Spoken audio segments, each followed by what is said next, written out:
두 번째 강의를 시작을 하겠습니다. 어제 한 강의를 잠깐 요약을 하면은 일단은 이 우주론 강의는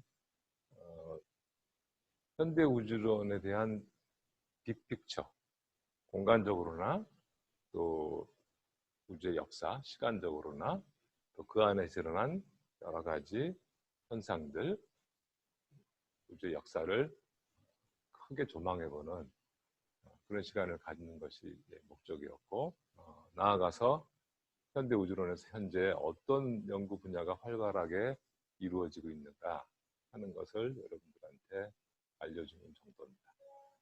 각 주제에 대해서 누가 언제 무엇을 했고 이제 하는 것보다는 여러분들이 이제 만약 이 분야에 대한 연구를 나중에 시작하게 되면은 이 분야에서 어떤 주제들이 기다리고 있다 하는 것을 알 수 있도록 하는 것이 목적이죠.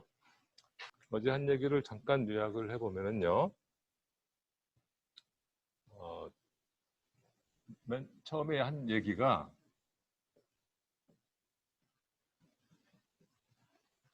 우리 현대 우주론의 표준 모형에서는 우주 공간이 무한하다고 지금 가정을 하고 있습니다. 이 무한 우주의 개념은 기본적으로 균일 우주에서 나왔다 하는 거죠.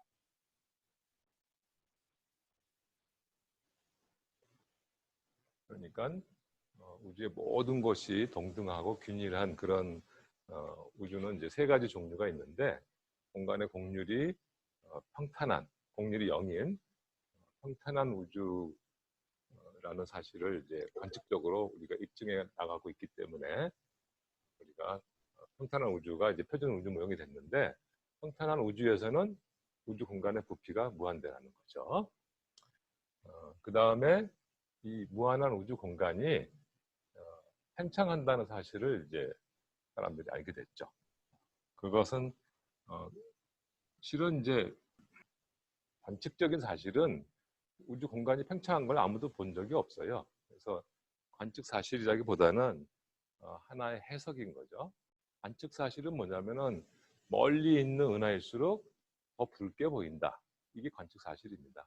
이걸 설명하기 위해서 1920년대에 여러분들이 해석을 내놨는데, 그 해석 중에 가장 설득력 있게 사람들한테 받아들여진 게, 우주가 전 우주적으로 모든 장소에서 같은 비율로, 시간에 따라서 같은 비율로 늘어나고 있으면은 우리가 이렇게 은하가 한 은하에서 다른 은하를 봤을 때 멀리 있는 은하일수록 더 빨리 멀어지게 보이기 때문에 이 관측 사실을 설명할 수 있다 이제 하는 거죠. 그래서 이 관측 사실로부터 우리가 우주 공간이 팽창한다, 이런 해석을 이제 하고 있는 겁니다. 이제 커피가 방금 도착해서 커피를 한 잔 마시고. 그 다음에 최근에는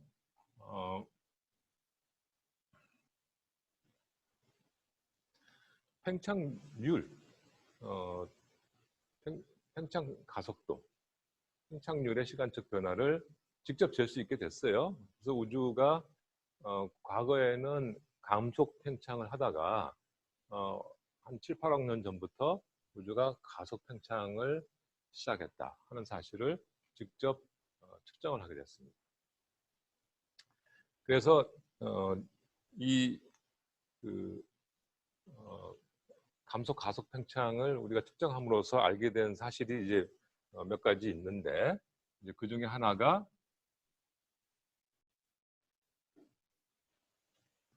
우주가 유한한 과거 시점에 시작을 했다 하는 사실입니다. 그래서 우주 기원이 존재하게 된다는 거죠. 그래서 우주는 나이가 138억 년이고 138억 년 전에 우주는 존재하지 않는 상태에서 기원이 돼서 오늘날 같은 이런 우주를 이루게 됐다는 거고요. 또 하나는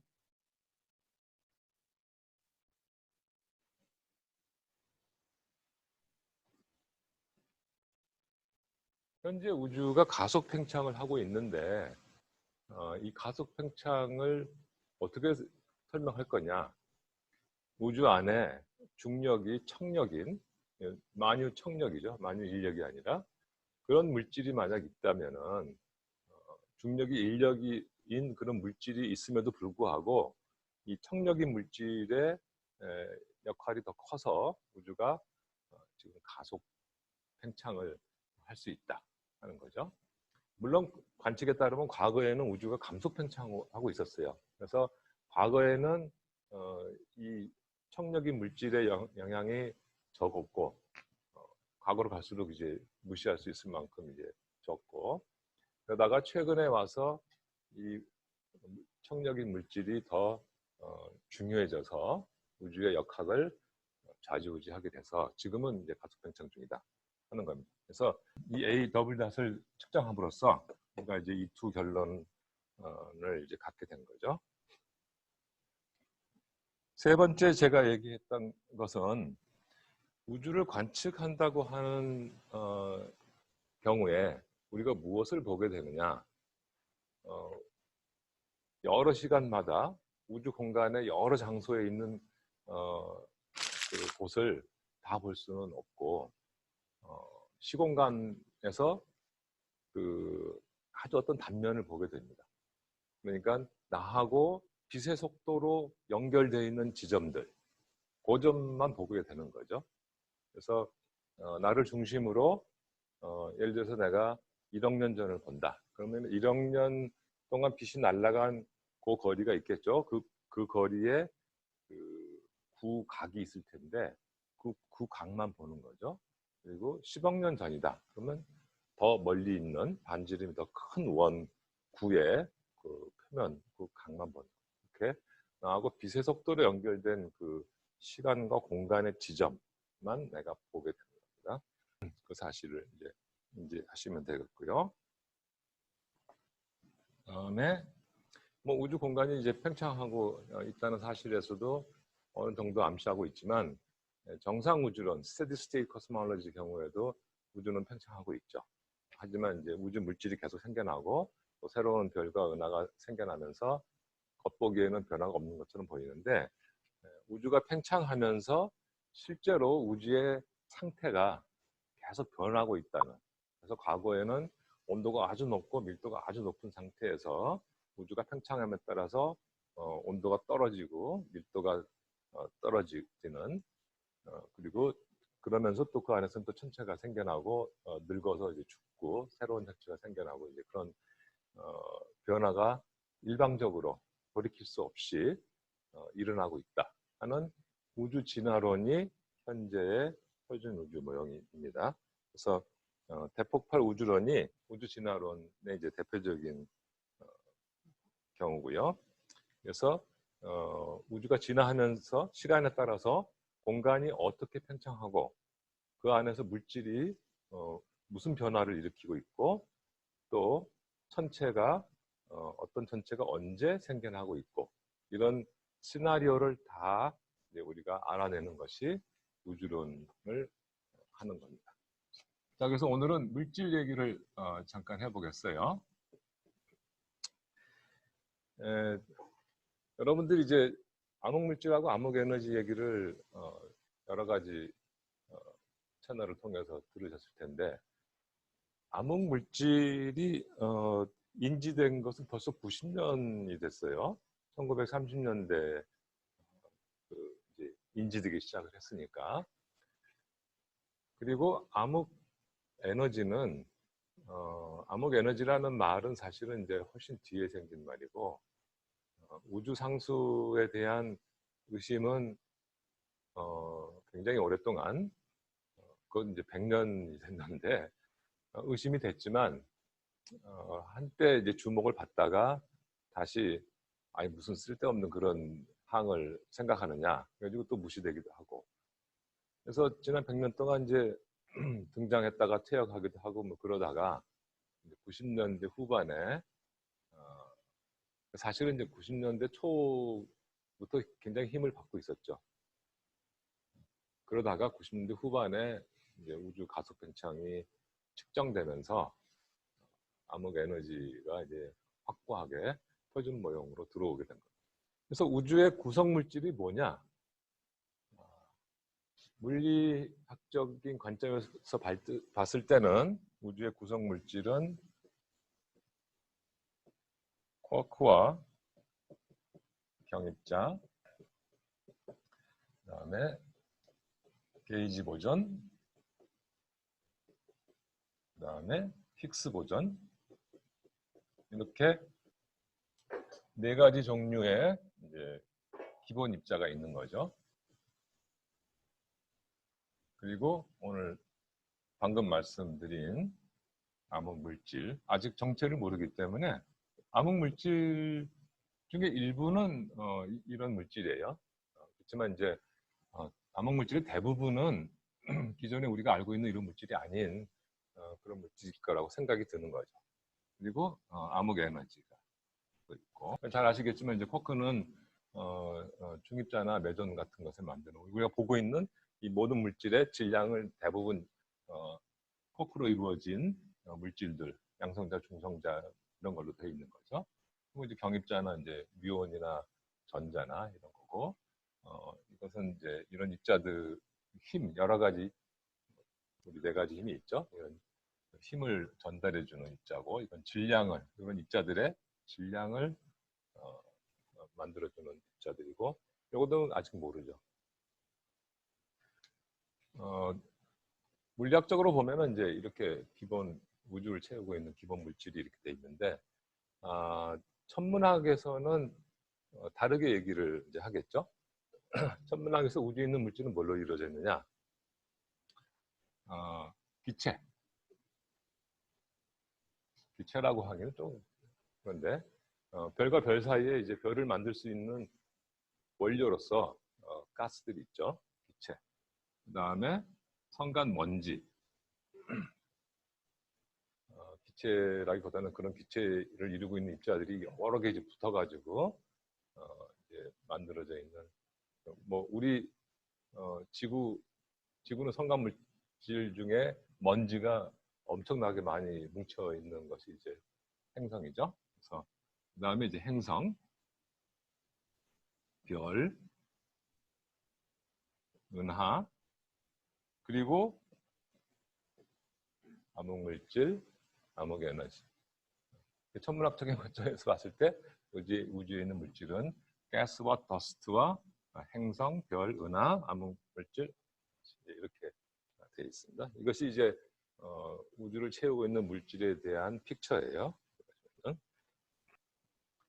자, 그런데 이제 다른 것들은 이제 다 잘 알고 있는 것들이니까 암흑물질과 암흑에너지에 대해서 조금 다시 생각을 해봅시다. 암흑물질은 정체가 인지된 지 90년이 됐지만 그래서 그 90년 동안에 이 암흑물질의 성질에 대해서 우리가 연구 조사를 많이 했고 이제 이 암흑물질의 성질에 대해서는 잘 알고 있습니다. 또 공간 분포에 대해서도 꽤 잘 알고 있어요. 그렇지만 어떤 물질인지 그 정체는 전혀 모르고 있죠. 그래서 이제 암흑물질의 정체를 규명하기 위한 노력들이 특히 이제 물리학계에서 이제 많이 이루어지고 있고요. 실험도 이제 많이 진행이 되고 있습니다. 암흑 에너지는 그 존재가 이제 사람들한테 굉장히 심각하게 받아들여져서 연구를 시작한 지가 이제 한 20년 남짓 됐어요. 그렇기 때문에 아직 암흑 에너지는 그 성질 자체를 잘 모릅니다. 그래서 지금 현재 우주론 분야에서 관측적으로 가장 활발하게 이루어지고 있는 연구 주제라고 하면은 이 암흑 에너지의 성질을 측정하는 그런 일이 되겠습니다. 뭐 그 얘기 좀 이따 이제 다시 우주론 연구 분야에 대한 소개를 하면서 더 얘기를 할 것 같은데요. 일단 다시 돌아가서 이 암흑 물질 얘기를 해보겠습니다. 암흑 물질이 진짜 존재하는 거냐 하는 것은 이제 천문학자들은 거의 대부분 수긍을 하고 있습니다.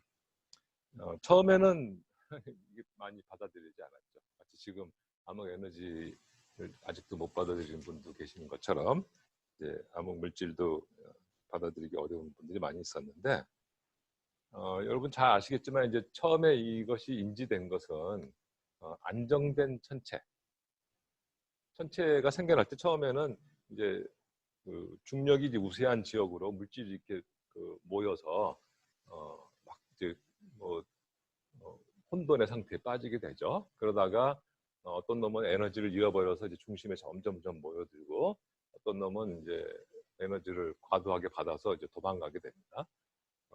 그래서 그 시간이 한참 지나면은 이제 아주 안정된 천체가 되게 되죠.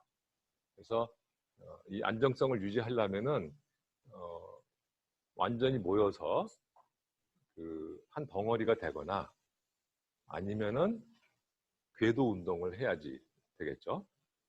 우리 태양계를 봐도 완전히 모여서 덩어리가 된 것이 행성하고 우리 태양이죠. 그리고 태양계는 궤도 운동을 행성이 태양 중심을 돌면서 태양으로 떨어져 들어가지 않고 일정한 거리를 유지하면서 우리 태양계라고 하는 시스템을 유지를 하고 있습니다.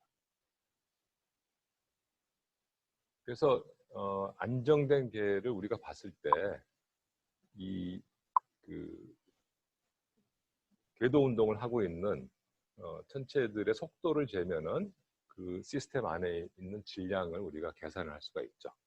그래서 이제 그런 것이 이제 은하 안에는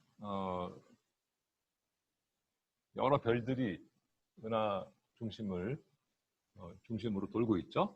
그다음에 이제 은하단이라는 전체는 여러 은하들이 또 이렇게 뭐 꼭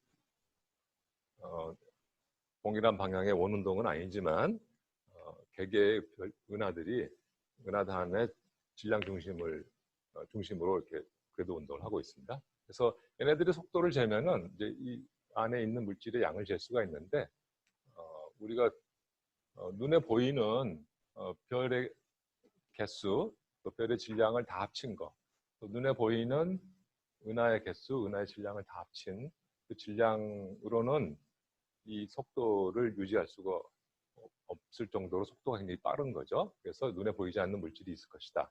그런 것이 이제 암흑 물질의 존재를 우리한테 알려줬던 처음에 그 관측적 증거였습니다. 이건 잘 알고 있어요. 근데 이게 다가 아니죠. 우주론적으로 암흑 물질이 반드시 있어야 되는 관측적 사실들이 몇 개가 있습니다. 그것을 이제 잠깐 말씀을 드리고 싶은데요. 어저께 우주 배경 복사 얘기를 잠깐 했었어요. 지금 화면에 우주 조망도가 지금 나가고 있네요. 내가 우주를 멀리까지 점점 보면은 이제 점점 과거가 보이고, 과거에는 우주가 수축돼 있었기 때문에 더 지금보다 온도가 높았고, 그래서 어느 거리로 가면은 드디어 우주의 온도가 약 3000도 정도 됐던 시점이 어느 거리에 나타나게 됩니다. 그래서 제가 어저께 이것을 빛의 분리면이라고 이제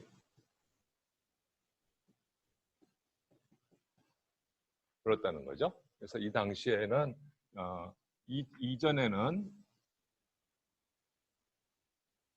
수소가 이온화돼서 양성자 전자로 돼 있었고, 이제 3000도보다 온도가 더 떨어지게 되면 여기서는 중성수소가 돼서 전자가 사라지게 되는 거죠. 그래서 전자라고 하는 것은 빛하고 텀슨 스캐터링을 아주 잘 일으키는 그런 입자예요. 그래서 이때는 빛이 이동을 할 때 이 전자한테 계속 부딪혀가지고 산란해서 제대로 움직일 수가 없었는데, 이제는 자기를 산란시키는, 자기 갈 길을 막는 놈이 없어지니까 이때부터는 자유롭게 전파가 되는 거죠. 그래서 우리가 우주 배경 복사를 관측을 하면은 이때까지는 쭉 안 보이다가 이때 이제 갑자기 요 밑면이 보이게 됩니다. 그래서 제가 어저께 구름을 이제 예를 들었었잖아요. 그래서 우리가 햇빛을 보면 햇빛을 구름이 껴 있는 경우에 태양의 광구가 안 보이고 구름의 밑면이 보이게 되죠. 그래서 구름의 밑면에 도달한 그 산란된 빛이 거기서부터는 자유 전파를 하기 때문에 우리는 구름의 밑면을 보게 됩니다. 마찬가지로 이때는 막 산란된 빛이 이때부터 이제 자유롭게 날아오기 때문에 우리가 이제 밑면을 보게 돼요.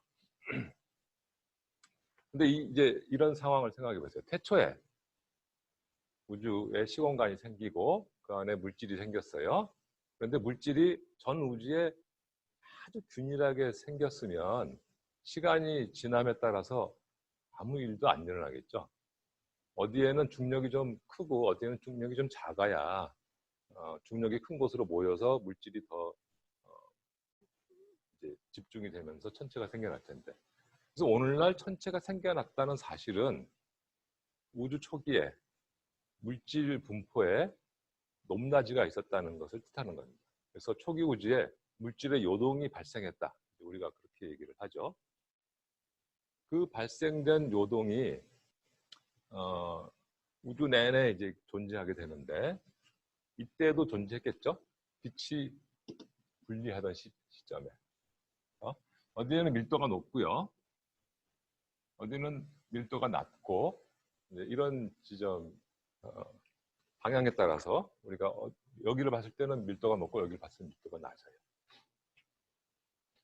그러면은 지금 이 빛의 분리 시기를 지나면서 요 시점에 이 밀도가 높았던 데서 이제 갑자기 전자가 싹 사라졌어요. 그러면은 빛이 여기서 빠져나오겠죠, 이렇게. 빛이 빠져나올 때 상황이 다르잖아요. 여기는 밀도가 높은 데서 빠져나왔어요. 여기 밀도가 낮은 데서 빠져나왔어요. 그러면은 중력적으로 여기가 더 중력이 강하죠. 중력이 강한 데서 빛이 빠져나오니까 에너지를 잃어버리게 됩니다. 여기는 에너지. 여기는 상대적으로 중력이 약한 곳에서 빠져나왔기 때문에 에너지가 이제 평균보다는 더 높겠죠. 에너지를 덜 잃어버리고 나오니까. 그런데 반면에 여기는 밀도가 높았잖아요. 그래서 더 압축돼 있던 상태였어요. 그래서 더 뜨거운 상태였어요. 그렇죠? 그래서 출발점 자체가 에너지가 더 플러스인 데고 여기는 출발점 자체가 에너지가 마이너스인 상태죠. 그래서 여기는 팽창되어 있는 상태에서 나온 거고 여기는 수축되어 있는 상태에서 나와서 애초부터 여기가 더 뜨거운 지역이었다 이거죠. 그런데 빠져나올 때 에너지를 더 많이 잃어버리면서 빠져나오고 얘는 덜 잃어버리면서 빠져나오고. 그래서 이 두 개의 효과를 비교를 해보면 누가 이기냐면은 이 에너지를, 그러니까 중력적으로 에너지를 잃어버리는 것이 더 큽니다. 그래서 이 두 가지를 합쳐보면은 고밀도에서 빠져나온 빛은 더 에너지가 결국은 적게 돼요. 그리고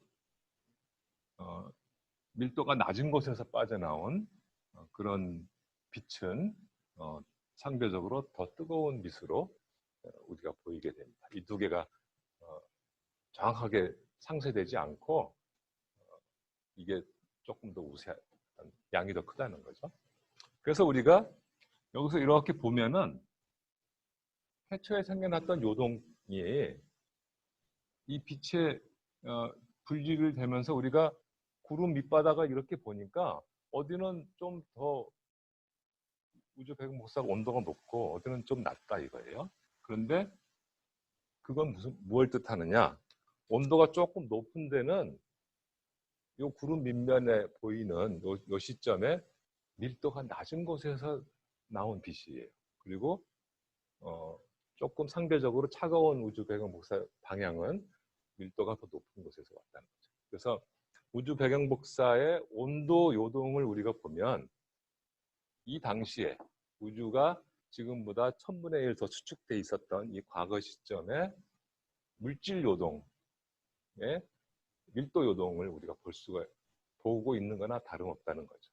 그렇죠? 자, 그걸 재봤더니 이 밀도 요동이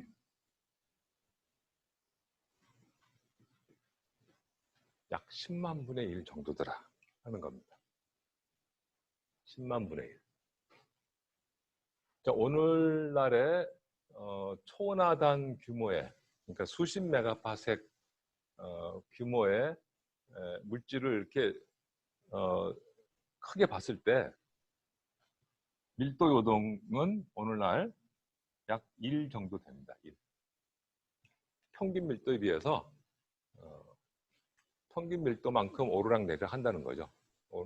초나단 규모에서 봤을 때.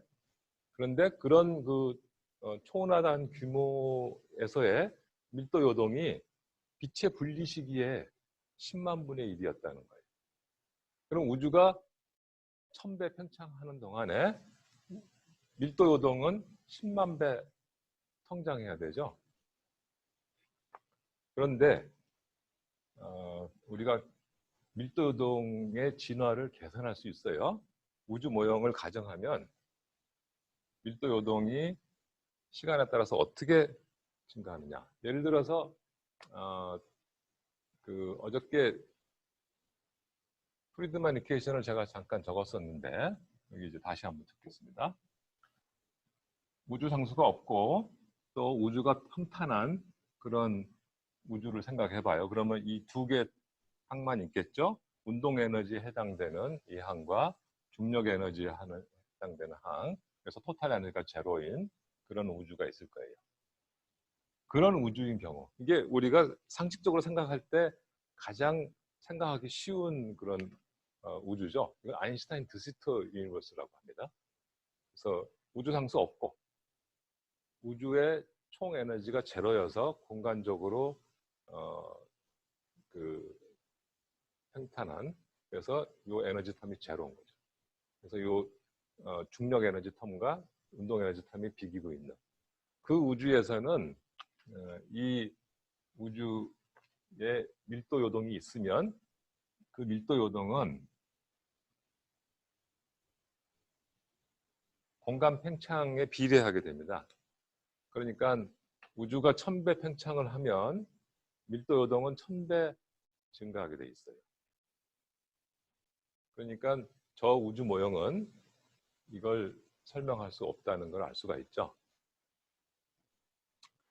그런데 그러면 다른 항을 넣었을 때 그러면 설명할 수 있느냐? 우주가 가속 팽창하는 것을 넣어요. 그러면은 이것이 이거보다도 더 느리게 성장을 해요. 우주 상수 또 암흑 에너지가 있는 우주 모형에서는 이거보다도 더 느리게 성장을 합니다. 그러니까 이것을 설명할 길이 없게 되는 거예요. 우주가 10만 배나 성장할 길이 없어요. 우주에 있는 밀도 요동이. 그래서 어떻게 설명을 하냐면은 이 당시에 빛하고 상호작용을 하고 있던 물질은 양성자, 전자였거든요. 우리가 보는 이 보통의 물질이에요. 그런데 이 물질 말고 이 당시에 암흑 물질이 있었다. 그래서 암흑 물질은 이보다도 더 전에 어저께 잠깐 얘기를 했었는데 빛 우세 시기에서 물질 우세 시기로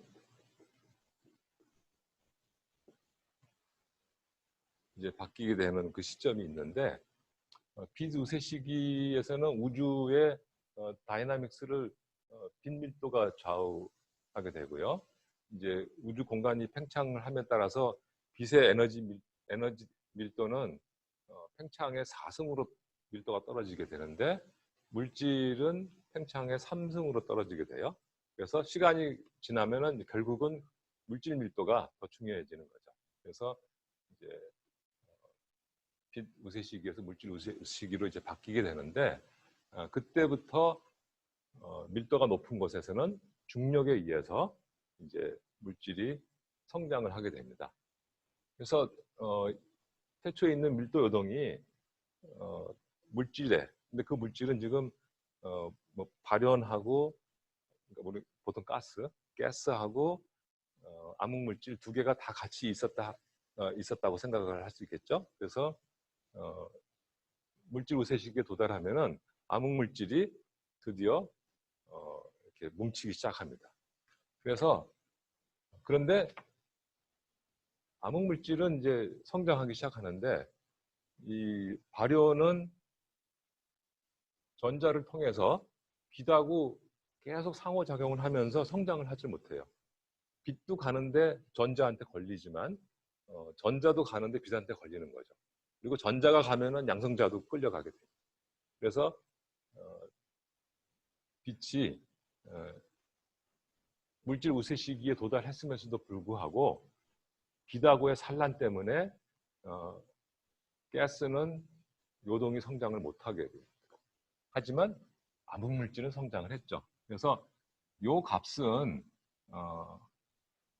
가스가 갖는 밀도 요동이고, 이 당시에 몇까지 나오나 지금? 단신이 나오는 요 당시에 암흑물질의 밀도 요동은 10의 3승 1000분의 1 정도였다. 그래서 암흑물질이 있으면, 빛하고 상호작용을 하지 않는 암흑물질이 있으면은 이게 설명이 되는 겁니다. 우주가 1000배 팽창하는 이 짧은 시간에 오늘날과 같은 이런 고밀도 천체를 만들 수 있는 그런 가능성이 암흑물질을 도입함으로써 이게 해결이 되는 거죠. 이게 1990년대까지 또 큰 문제였습니다. 이렇게 짧은 시간에 어떻게 이 천체를 다 만들 수가 있겠는가? 우주의 나이가 생각했던 것보다 훨씬 긴 거 아닌가? 또 애초에 밀도 요동이 생각보다 훨씬 더 큰 값에서 시작했는가? 뭐 여러 가지 해석이 있었지만 가장 이제 모든 관측 사실을 다 설명하면서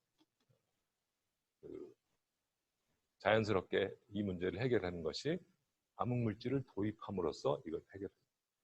그러니까 이것도 잘 보시면은 암흑물질을 우리가 본 게 아니에요. 암흑물질을 도입함으로써 이 관측 사실을 우리가 그러니까 설명할 수 있게 된 거죠. 그것이 이제 하나. 자, 그러면은 요동의 성장의 관점에서 암흑물질이 필요하다는 사실을 제가 이제 말씀을 드렸고,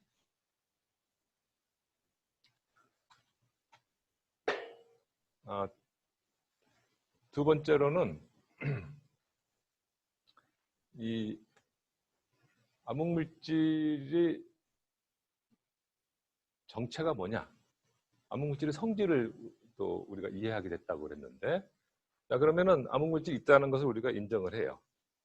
그런데 암흑물질이 어떤 입자인지는 모르겠지만 이 입자의 성질을 추측을 해볼 때 사람들이 제일 먼저 의심했던 것은 중성미자였어요.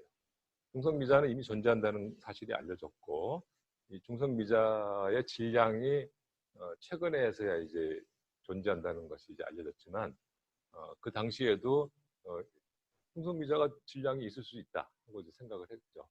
그래서 이 중성미자의 질량이 바로 암흑물질, 중성미자가 암흑물질이고 그 중성미자에 있는 요동이 이런 도움을 준 거 아닌가 하고 생각을 했었는데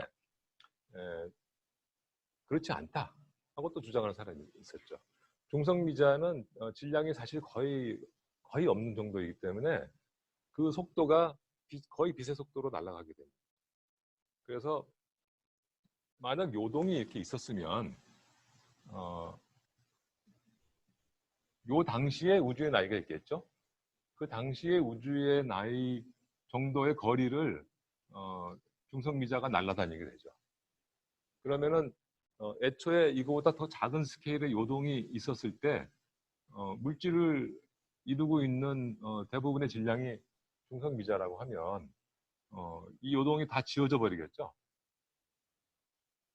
그래서 작은 규모에서는 밀도 요동이 다 지워져 버리고 큰 규모에서만 밀도 요동이 남아있게 됩니다. 반면에 어떤 가상적인 입자가 있어서 그 물질의 운동 속도가 굉장히 느리면 이 요동을 지울 수가 없으니까 작은 규모에서부터 밀도 요동이 그대로 다 성장을 해서 천체가 이루어지겠죠. 그래서 암흑물질의 성질을 봤을 때 운동 속도가 굉장히 느린 놈과 굉장히 빠른 놈, 운동 속도가 굉장히 빠른 놈과 빛의 속도에 비해서 굉장히 느린 놈을 가지고 우리가 이게 뜨거운 암흑물질, 이것은 차가운 암흑물질, 이렇게 부르게 돼서 1980년대에 엄청난 핫 이슈였죠. 암흑물질은 과연 뜨거울 뉴트리노처럼 뜨거운 입자냐, 아니면은 우리가 아직 알 수 없는 그런 굉장히 느린 차가운 암흑물질이냐. 이 두 개의 암흑물질의 정체가 무엇이냐에 따라서 우주의 역사는 전혀 달라지게 됩니다. 그래서 아까 말씀드린 것처럼 뜨거운 암흑물질인 경우에 작은 규모에서의 밀도 요동이 다 지워지기 때문에 우주에서 최초로 생성되는 그런 천체는 이 중성미자가 자유롭게 날아가서 다 지워버린 그 규모가 있겠죠. 그 규모 중에서 가장 큰 규모. 그러니까 이거보다 더 큰 규모의 밀도 요동은 그대로 남아있고 어느 규모보다 더 작은 요동은 다 지워져 버리는데 이제 그 한계가 있겠죠. 그놈이 최초로 붕괴해서 생겨나는 천체다 이거죠. 그게 뭐냐면은 초온화단입니다. 그래서 뜨거운 암흑물질에서는 초온화단이 제일 먼저 생겨나고 차가운 암흑물질에서는 이제 작은 규모에서부터 다 그 천체가 생겨나서 근데 아주 작은 천체는 이제 요 사실은 빛의 분리 시기에 아주 작은 규모는 지워지게 돼요. 그래서 최초로 생성되는 천체 중에 제일 작은 놈은 구상성단 정도의 10의 한 5승에서 한 6승 태양 질량에 그 정도 되는 질량부터 생겨나서 그놈들이 생기고 그놈들이 뭉쳐서 또 아은하 천체가 되고 아은하 천체들이 여러 개 뭉쳐서 은하가 되고 은하가 여러 개 돼서 은하단이 되고 은하단이 모여서 초은하단이 되고 이렇게 작은 규모에서부터 천체가 계속 생성돼서 더 큰 천체를 만들어 나간다 하는 그런 계층적 구조 생성. 굉장히 어려운 말인데요. 계층적으로 구조 생성이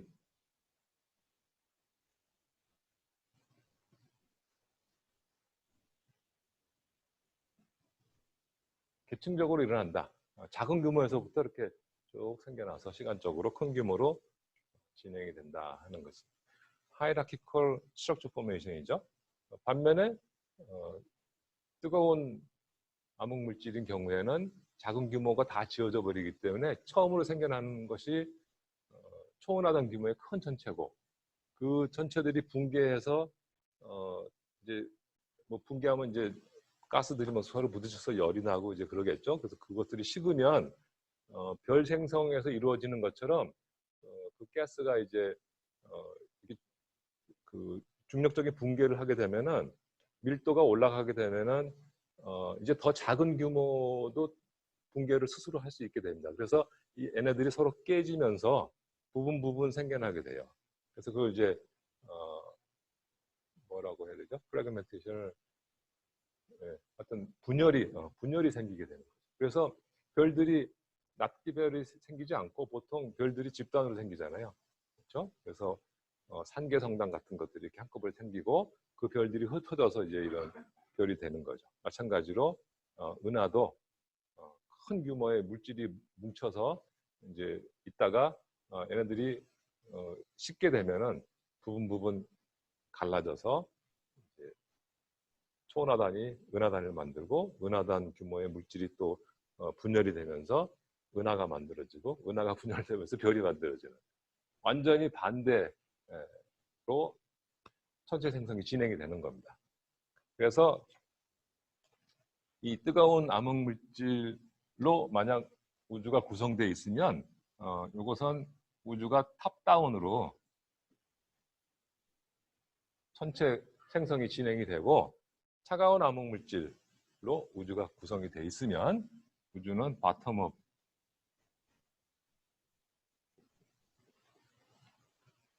진행이 이제 되는 거죠. 지금 맨 오른쪽에 있는 것이 우주가 뜨거운 암흑 물질로 이루어졌을 때 현재의 우주의 물질 분포가 어떻게 돼 있을까 하는 것을 시뮬레이션을 통해서 보여주고 있는 거고요. 가운데 있는 것이 우주가 차가운 암흑 물질로 이루어졌을 때 작은 규모의 천체가 만들어져서 점점 큰 천체로 만들어져 가는 경우입니다.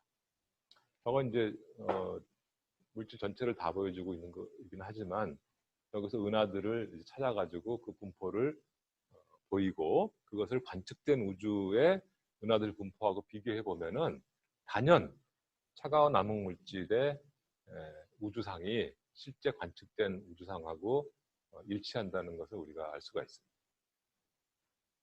그래서 우리가 1990년대 초에는 거의 확실하게 우주에 암흑물질이 있는데 그 암흑물질의 운동학적인 성질은 뜨거운 암흑물질이 아니고 차가운 암흑물질이다. 그런 사실을 우리가 알 수 있게 됐죠. 그리고 1992년에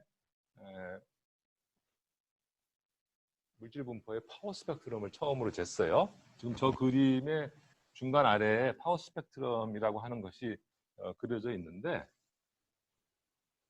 학부생들 경우는 파워 스펙트럼이 뭔지 아직 배운 적이 없을 겁니다. 그래서 저 그림을 보시면 가로축은 웨이브 넘버로 돼 있고 세로축은 이제 그 각 파장 때 진폭이 얼마나 큰가 하는 것을 이제 보여주고 있는 거죠.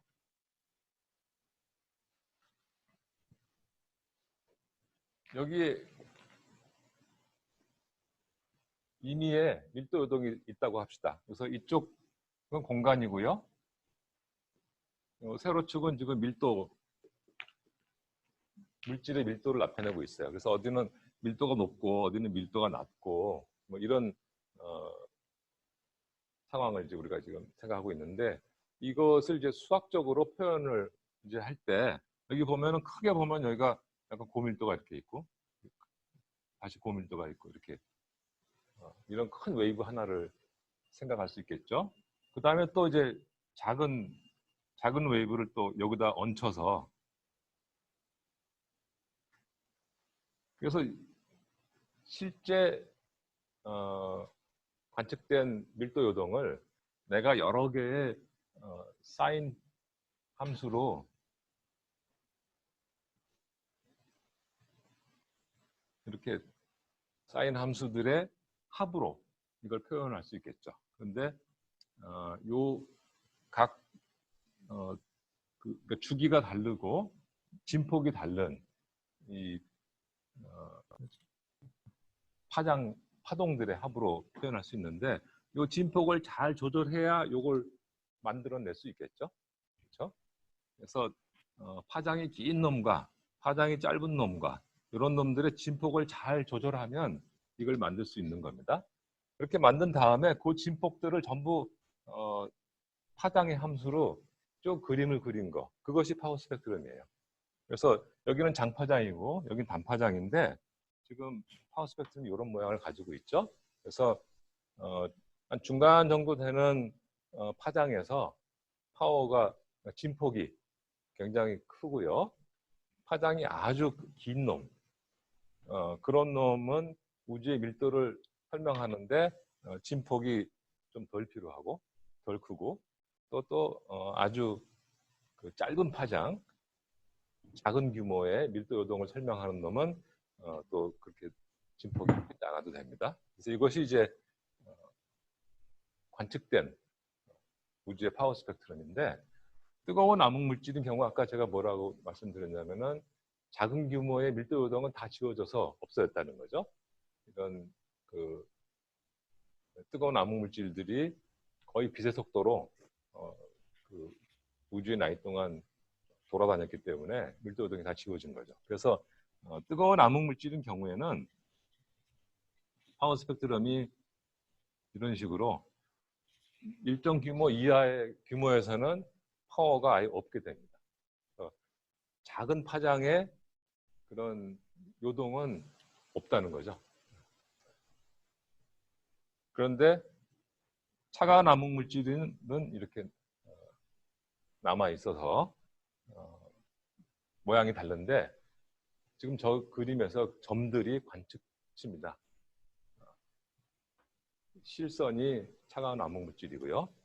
그러니까 얼마나 지금 차가운 암흑 물질의 파워 스펙트럼이, 그러니까 밀도 요동의 예측치가 관측치하고 잘 맞는가를 알 수가 있죠. 그래서 오늘날 완전히 뜨거운 암흑 물질은 이제 폐기가 됐고요. 차가운 암흑 물질이 채택이 되어 있는 그런 상태입니다. 그래서 암흑 물질이 안정된 천체들의 그 역학을 설명하는데 필요했는데, 알고 보니까 우주론적으로도 천체의 성장을 관측치를 설명하면서 하려면은 반드시 존재해야 되고, 그 암흑물질의 성질이 운동학적으로 굉장히 느린, 사실상 속도가 0인 그런 차가운 암흑물질이어야 밀도 요동이 작은 규모에서 살아남고, 걔네들이 우리가 보고 있는 저런 저 그림의 가운데와 같은 그런 천체의 분포를 만들어낼 수 있다, 그런 겁니다.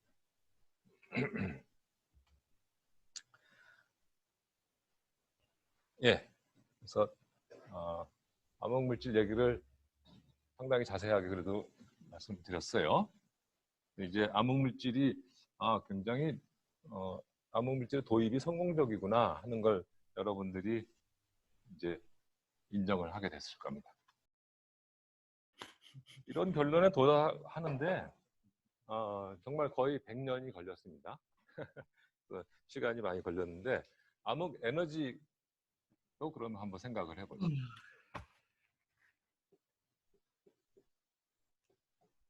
우주의 가속 팽창과 암흑 에너지에 대해서는 어저께 황호성 박사님 강의에서도 상당히 여러 번 언급이 됐었는데요.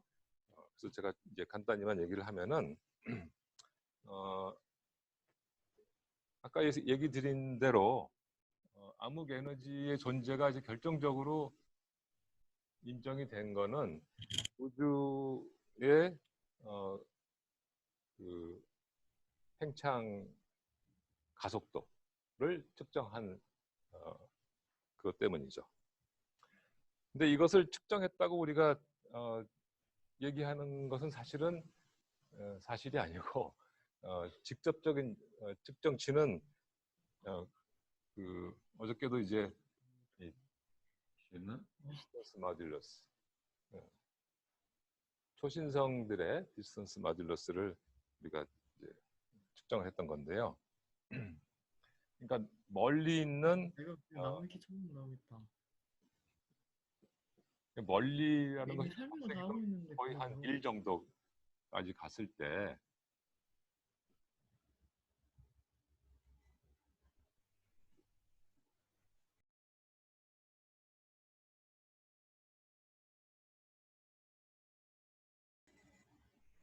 (1A) 초신성들이 한번 빵 터져가지고 이제 최대 밝기로 도달한 다음에 서서히 어두워지는데, 이 최대 밝기에 도달할 때의 절대 등급이 마이너스 19.5등급 정도 돼요. 그래서 뭐 조금 고려해야 될 사항이 있지만은 그냥 쉽게 생각하면은 모든 타입 안의 초신성은 한번 터지면은 제일 밝을 때를 찾아서 그때 겉보기 등급만 우리가 재면 걔가 실제로는 마이너스 19.5등급이라는 걸 아니까. 근데 관측은 뭐 20등급으로 관측됐다 이거예요. 그러면은 마이너스 19.5등급인 놈이 20등급으로 플러스 20등급으로 관측되려면 얘가 얼마나 떨어져 있어야 되는가 하는 걸 계산할 수 있겠죠. 그래서 거리를 잴 수가 있단 말이에요. 그랬더니 이 멀리 있는 놈 경우에 우주가 감속 팽창하는 경우에 비해서 한 0.5등급 정도 더 어둡더라 이거예요. 그래서 기존에 있는 그냥 그 우주 상수가 없는 또 암흑 에너지가 없는 그런 우주에 비해서 상대적으로 0.5등급 정도 어두워요. 그래서 이걸 설명을 하기 위해서 또 여러 가지 가능성이 있겠죠. 이걸 그 설명을 내는 그런 모형이. 근데 이제 그 중에 하나가 우주가 가속 팽창을 하면 얘네들이 실제로 그 사이에 우주 공간 팽창이 더 많았기 때문에 더 어둡게 보인다 하는 이제 사실을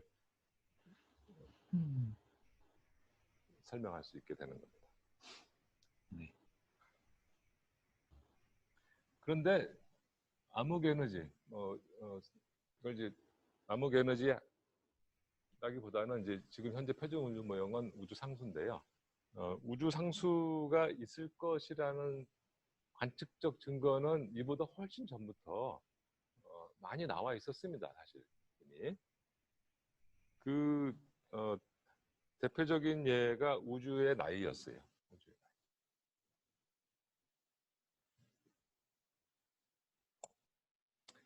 나이. 저기 아까 프리드만 이케이션을 지워버렸는데 만약 우주 상수가 없으면 우주의 나이가 대체로 한 100억 년 정도 됩니다. 물질의 양에 따라서 좀 다르고 그렇지만 근데 옛날에는 또 부상성단의 나이를 또 잘못 재가지고 부상성단의 나이가 한 200억 년 된다고 측정을 했었어요. 좀 옛날 얘기긴 하지만. 그러니까 우주의 나이는 100억 년인데 그 우주 안에 있는 천체의 나이는 200억 년이다. 이게 말이 안 되고 그래서 이제 우스갯소리로 아이의 나이가 엄마보다 더 많다. 뭐 그런 농담들을 했었죠. 그래서 우주의 나이가 이제 그 옛날 당시에 표준 우주 모형이 아까 얘기한 아인슈타인 드스트 유니버스. 그러니까 우주가 공간적으로 평탄하면서 우주 상수가 없어서 우주의 운동 에너지와 중력 에너지가 정확하게 이제 비기고 있는 그런 우주의 경우에 우주의 나이가 한 100억 년밖에 안 되니까 그 우주 모형은 틀릴 것이다.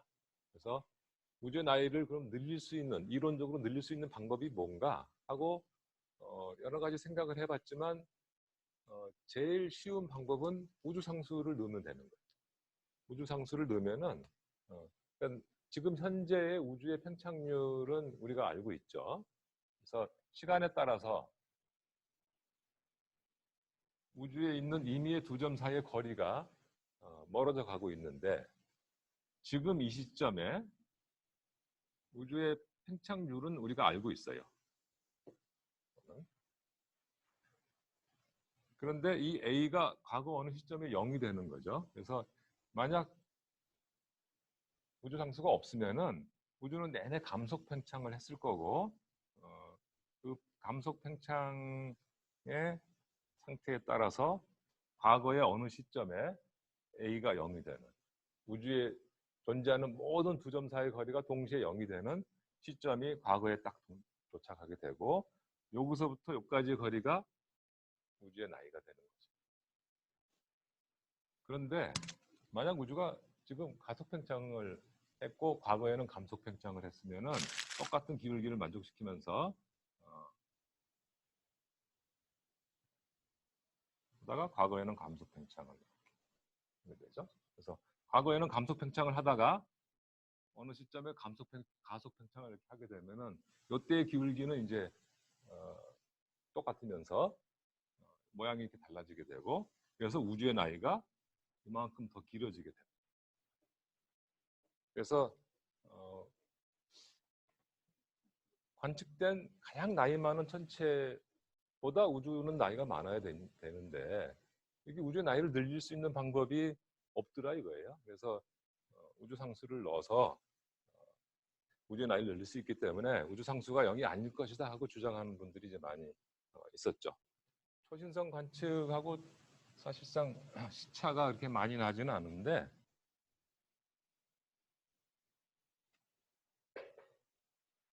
다시 빛의 분리 시기로 다시 돌아가겠습니다.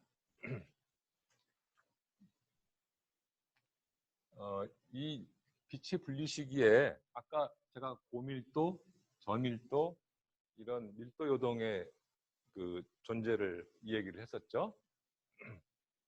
이 고밀도에 있는 지역은 그 이전에 수축하고 있었겠죠, 이렇게. 그리고 저밀도에 있는 지역은 팽창하고 있을 거예요. 그렇죠? 그래서 밀도 요동들이 이렇게 그 수축, 팽창 뭐 이런 그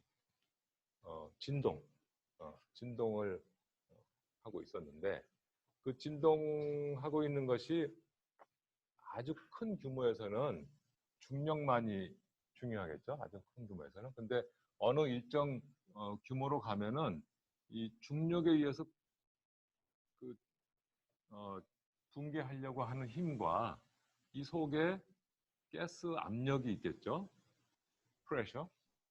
가스 압력에 의해서 반발하는 힘이 서로 상호작용을 하면서 이렇게 붕괴를 하다가 어느 이상 붕괴를 하면은 프레셔 때문에, 압력 때문에 다시 팽창을 하게 되고, 그래서 오실레이션을 이렇게 하게 되는 거죠. 그런데 압력이 작용하는 그 한계는 이 당시에 어떤 한계가 있는 거죠. 그래서 이게 한 150메가파섹 정도 되는데요. 150메가파섹보다 더 작은 규모에서는 가스압이 작용하고 있던 규모고, 그보다 더 큰 규모에서는 중력만이 작용하고 있는 그런 규모여서 이 시점에 특별한 이런 요동의 규모가 있게 됩니다. 그래서 우리가 WMAP이나 플랭크가 관측한 우주 배경 복사 온도 요동 지도를 이렇게 보면은 멀리서 이렇게 보면은 대충 어느 규모에 이렇게 빨간 점, 파란 점들이 있어요. 모든 규모가 다 강도가 동일하지 않고 어느 특정 규모의 요동들이 좀 더 주도적으로 이렇게 눈에 띄게 됩니다. 그게 바로 이 시대 빛의 분리 시기에 중력과 압력이 같이 작용하고 있던 규모의 이제 가장 큰 규모. 그것을 이제 사운드 호라이즌이라고 부르는데, 그 사운드 호라이즌 150메가파섹에 해당되는 그 규모의 요동들이에요. 그리고 각도로 보면 한 1도 정도 되는 그런 규모입니다. 자, 그러면은 그 규모가 1도 150메가파섹이라는 걸 알고 있어요. 그러면 내가 여기서 지금 그 요동의 규모를 내가 봅니다. 자, 150메가파섹을 내가 각도로 잽니다.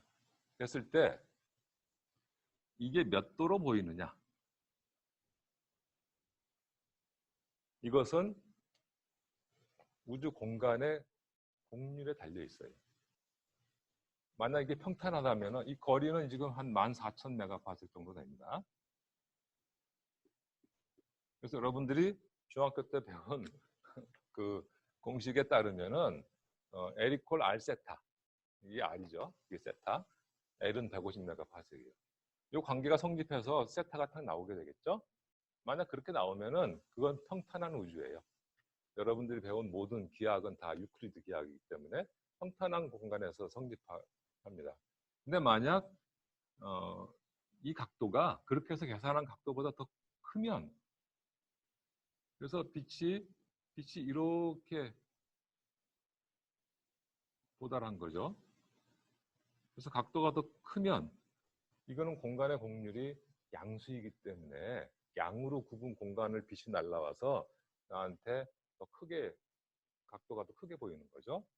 그리고 만약 우주가 음의 곡률을 갖게 되면 얘는 이렇게 나한테 오게 돼서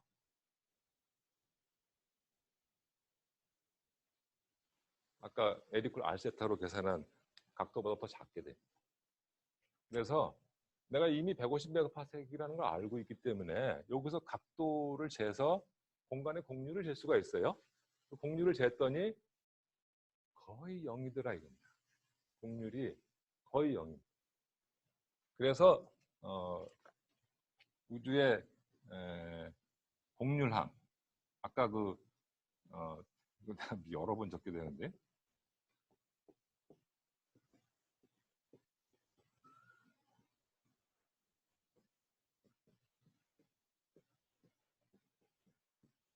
요 곡률함 요게 그러니까 이제 우리가 네. 요걸 이제 요거에 대한 요거의 비율 요거에 대한 요거의 비율을 우리가 오메가 메타라고 하고 요것을 오메가 K라고 하고 이것을 오메가 램다라고 하는데요. 운동 에너지에 대한 비율입니다. 나눴을 때 이것이 거의 0이다. 우주의 곡률은 0이다. 우주 공간의 기하학적 성질은 평탄하다 하는 것이 우주 배경 복사 관측에서 주어졌습니다. 근데 내가 어저께 초반에 얘기했잖아. 이 오메가 메터가 이거랑 비기질 않아요. 이게 0.3 정도밖에 안 된단 말이에요. 따라서 이걸 평탄하게 만들려면 이 항이 0.7이 돼야 되는 거예요. 이게. 그래서 우주상수가 0이 아니란 사실을 강력하게 제시하고 있는 거예요. 그래서 초신성이 우주의 가속 팽창을 발견함으로써 중력이 청력인 그런 물질이 있을 거라는 것을 이제 제시하고 있지만 사실 이 이전부터 우주의 나이 때문에 이것이 이게 사실 결정적으로 제시하고 있었는데 다들 우주 상수를 받아들이는 것을 너무나 싫어하고 있었어요. 과거에 몇 번 받아들였다가 뭐 별 일 없었고 창피만 당했기 때문에 그래서 안 받아들이고 있다가 이게 나오면서 뭐 일거에 다 이거 우주 상수만 받아들이면 이 모든 게 다 설명이 되잖아요. 그래서 지금은 아주 해피하게 물론 우주 상수도 이제 일반화된 암흑 에너지의 정체를 우리가 모르고 있어서 이걸 규명해야 되는 숙제가 한 개 생겼지만 이 한 개를 골칫덩어리를 하나 안으면서 여러 골칫덩어리를 다 해결하게 된 겁니다. 네, 그래서 우주에 있는 물질, 암흑 물질과 암흑 에너지에 대한 얘기를 말씀을 드렸습니다. 제가 지금까지 이야기를 하면서 누가 언제 뭘 했다는 얘기를 전혀 안 했어요. 사실 우리가 사이언스를 하는데 뭐 그게 중요하지 않을 수도 있죠. 근데 이제 연구자 입장에서는 그게 굉장한 모티베이션이 될 수가 있고 또 그 힌트를 또 주기도 합니다. 그러니까 과학을 하는 행위에 있어서 중요한 영감을 주는 그런 일들이 과거에 중요한 발견들이 이루어졌을 때에 그분들의 과정들을 이렇게 봄으로써 크게 이제 가르침을 많이 받는 그런 경우도 많이 있죠. 그래서 제가 이제 지난 20년 동안에 현대 우주론사를 몇 군데서 강의를 한 적이 있었는데, 그래서 현대 우주론 90년사, 98년사, 100년사 하다가 지금은 이제 시간이 자꾸 지나가니까 지금은 이제 103년사가 됐어요. 현대 우주론이 시작된 지 103년째입니다. 물론 현대를 빼서 우주론의 역사를 보면은 이거는 뭐 인류가 처음 시작됐을 때부터 우주론이라는 게 있었겠죠. 사람들이 하늘을 쳐다보고 우리가 살고 있는 이 모든 것이 다 어떻게 해서 애초에 생겨났지? 하는 질문을 던지는 순간 이제 바로 우주론적인 연구 또 사색이 시작되는 거죠. 예, 오늘은 이제 현대 우주론사를 말씀드린 거고, 현대 우주론사를 어떻게 정의를 하냐면은 수학적이고 상대론적인 그런 그, 어, 기술을 통해서 나온 우주 모형을 이제 제가 현대 우주론사라고 합니다. 이 슬라이드를 한번 보시죠. 그래서 저기 보면은 100년간이라고 제가 적었는데, 예, 지금 거기 보시면은 1917년에 아인슈타인과 드시터의 우주 모형이 처음 등장을 해요. 그것이 이제 103년 전이죠. 그래서 이 103년간의 현대 우주론 역사가 되겠습니다. 그래서 1917년에 무슨 일이 있었냐면은 1905년에 아인슈타인이 특수상대성 이론을 발표를 하고 1915년에 일반 상대성 이론을 발표를 하죠.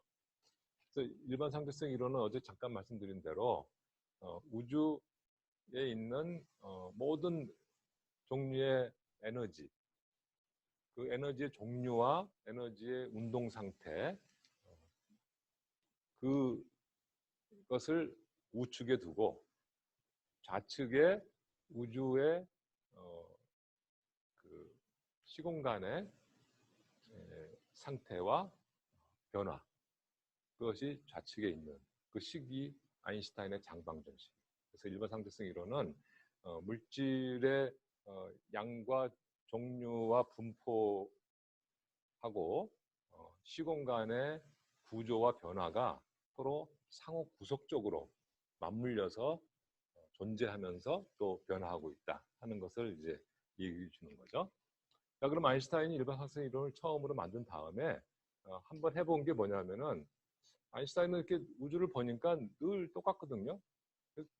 작게 보면은 물론 해가 뜨고 지고 또 1년이 반복되고 하지만 조금만 더 크게 생각하면은 우주는 전혀 변하지 않는 것 같다고 생각이 들었어요. 그래서 전혀 변화가 없는, 또 팽창 수축도 하지 않는, 그냥 가만히 존재하는 그런 정지 우주 모형을 가정을 해서 자신의 그 장방정식에 그런 그 우주 시공간의 상태를 도입을 해서 해를 구해봤습니다.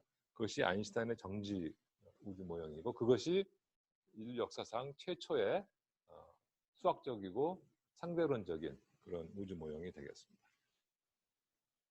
그래서 아인슈타인이 이제 그 모형을 이제 발표를 했는데, 드시터라는 분이 그 논문을 봤어요. 그래서 이분은 이제 조금 더 수학적으로 생각을 해서 우주에 물질이 없으면 어떻게 되나?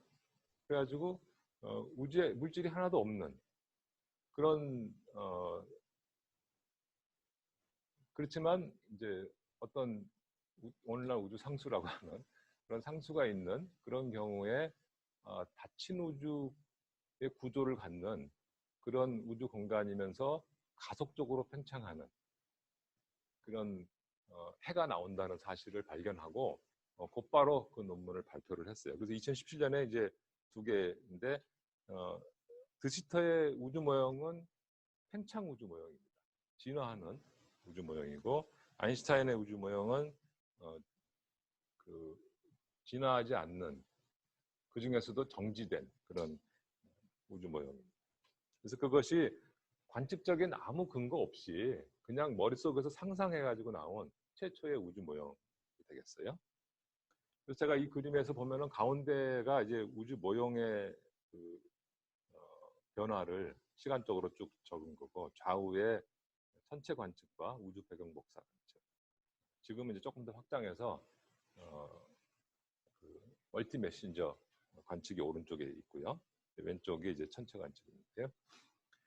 천체 관측 쪽을 이제 보시면은 그게 그 이론적으로 1917년에 이런 모형이 나온 이후로 관측적인 그런 그 진보를 거기 적어놨는데요. 여러분들이 아시는 것과 굉장히 다른 분들이 써 있죠. 그래서 외부 은하의 존재를 처음으로 논문으로 발표한 분은 에스토니아의 웨픽이라는 분입니다. 실은 많은 분들이 허블이 세페이드 변광성을 관측해서 안드로메다 은하까지 거리가 우리 은하의 크기보다 훨씬 더 멀리 있기 때문에 외부 은하가 있다는 사실을 이제 발견했다고 얘기를 했는데 그건 이제 사실이 아니 뭐 그건 사실이지만 이제 그 순서적으로 더 뒤의 일이죠. 훨씬 뒤에. 웨픽이 한 거는 오늘날 암흑 에너지 관측하는 거하고 비슷한 일을 하셨어요. 그래서 이렇게 그 은하가 있으면 이 은하가 지금 이렇게 자전을 하고 있잖아요. 그래서 그 속도를 잴 수가 있죠. 별들의 속도를. 그 다음에 여기서 이제 빛이 나오죠. 빛. 그런데 우리 은하에서 빛과 질량의 그 비가 대충 알려져 있으니까 빛을 알면은 그리고 우리 은하의 mass to light ratio를 적용하면은 여기서부터 질량을 알 수가 있죠. 그래가지고 속도와 질량을 알면은 크기를 알 수가 있습니다. 이 크기와 겉보기 크기를 비교하면은 거리를 알 수가 있어요. 그래서 1922년에 웨픽이 발표한 논문에 안드로메다 은하까지의 거리를 쟀어요. 그래서 이게 우리 은하보다 훨씬 더 멀리 있다는 사실을 알았고 허블이 세페이드 가지고 계산한 그 안드로메다까지 은하는 에라가 엄청나게 큽니다. 2배 이상 틀렸던 걸로 알고 있어요. 그런데 이거는 굉장히 정확합니다. 굉장히 정확하게 계산했어요. 훨씬 전에. 그런데 왜 이분은 외부 은하의 존재를 처음으로 발견한 분으로 인정을 못 받고 있느냐? 에스토니아가 엄청나게 작은 나라거든요. 그런데 전 세계에서 인구 대 천문학자 비율이 제일 높은 나라입니다. 인구는 조그맣게 안 되는데 천문학자들은 꽤 돼요. 그래서 그런데 하여튼 나라 자체가 엄청 작은 나라였기 때문에 아마 별로 인정을 못 받고 허블은 이제 계속 미국에 있었으니까 미국의 뭐 뉴욕타임즈 뭐 이런 데 나오면 순식간에 유명해지는 거죠. 그래서 또 그 전반적으로 크레딧을 유럽 분들이 잘 못 받고 미국 사람들이 점유를 많이 하게 되는데 그게 이제 20세기 1900년대가 미국의 영향권이 전 세계에 굉장히 컸기 때문에 그런 게 있습니다. 하지만 이거는 너무나 명확하게 허블보다 적어도 2년 전에 외부 은하의 존재를 증명을 했던 그런 사건입니다. 그리고 그 다음에 거리가 멀리 있는 은하일수록 적색 이동이 더 크다는 사실을 처음으로 언급하고 발견한 분은 칼 비르츠라는 독일 사람입니다. 허블이 아니고. 1910년대에 슬라이퍼하고 비르츠 이 두 분이 외부 은하의 적색 이동을 많이 관측을 했어요. 그래서 이상한 그 결과를 얻었죠. 물론 일부는 접근하는 은하도 있는데 대부분의 은하들이 적색 이동이 다 양수인 거예요. 다 우리로부터 멀어져 가고 있어요. 참 이상하다고 생각을 했는데 이제 그 관측을 많이 한 분이 슬라이퍼와 비르츠예요. 그러다가 1922년에 비르츠가 논문을 이제 하나 썼는데 걔네들을 또 자세히 들여다보니까 멀리 있는 놈일수록 더 적색이동이 크더라 하는 사실을 이분이 인지를 하고 논문을 발표를 합니다. 그러면서 뭐라고 그랬냐면은 우주가 드시터 유니버스인 것 같다. 왜냐하면 그 당시에 팽창하는 우주 모형은 그러니까 그 당시 우주 모형은 아인슈타인의 정지 우주 모형과 드시터의 팽창 우주 모형 두 가지가 있었죠. 근데 드시터의 팽창 우주 모형은 물론 가속적인 팽창을 하는 거지만 하여튼 팽창 우주 모형 그거밖에 없었기 때문에 비르츠는 그 드시터 팽창 우주를 이제 서포트하게 된 것이 됩니다. 그리고 1924년에 논문을 또 한 번 더 써요. 더 정확한 데이터로 더 확고하게 우주는 거리가 멀리 있는 은하일수록 더 적색 이동이 더 크다는 사실을 이제 얘기를 하죠.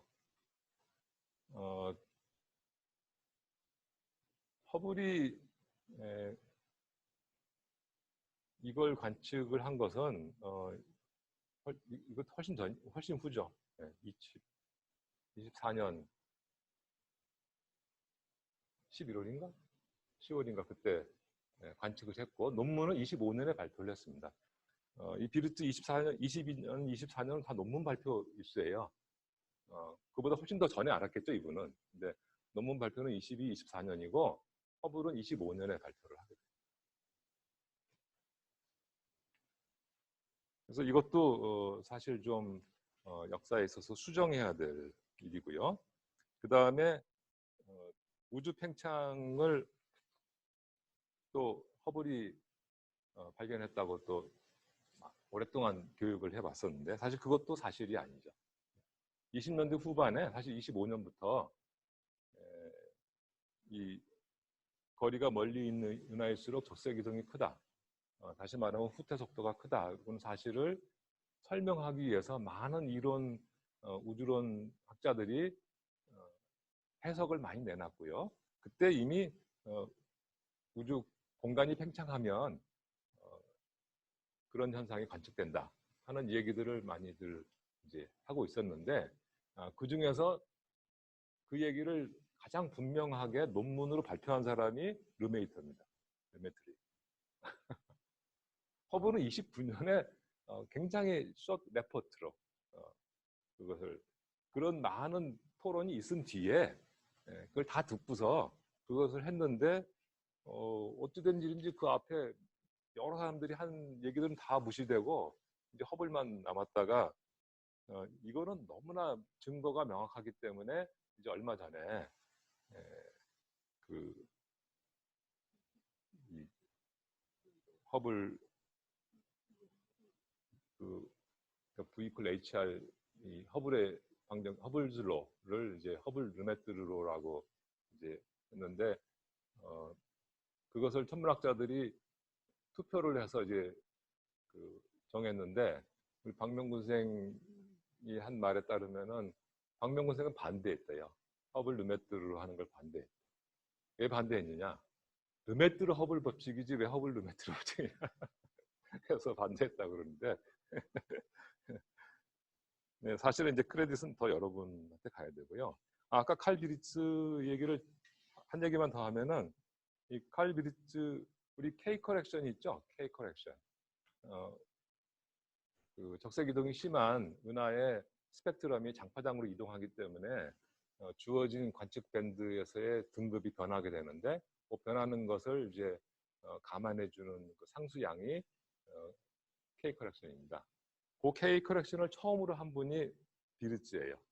그리고 그분이 그걸 왜 K라고 불렀냐면은 도고로 콘스탄트가 K로 시작합니다. 그래서 도고로 콘스탄트란 뜻이에요. 그 K라는 게 비르츠가 그렇게 하신 분이에요.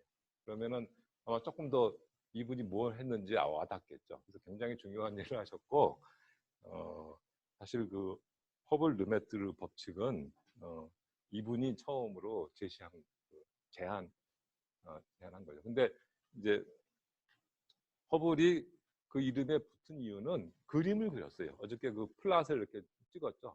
그림을 이분도 이분은 그림을 그리지 않고 표를 줬어요. 표를. 그리고 이 피팅 라인을 긋지 않았죠. 표를 줬으니까. 근데 허블은 이제 점을 찍고 피팅 라인을 착 그어가지고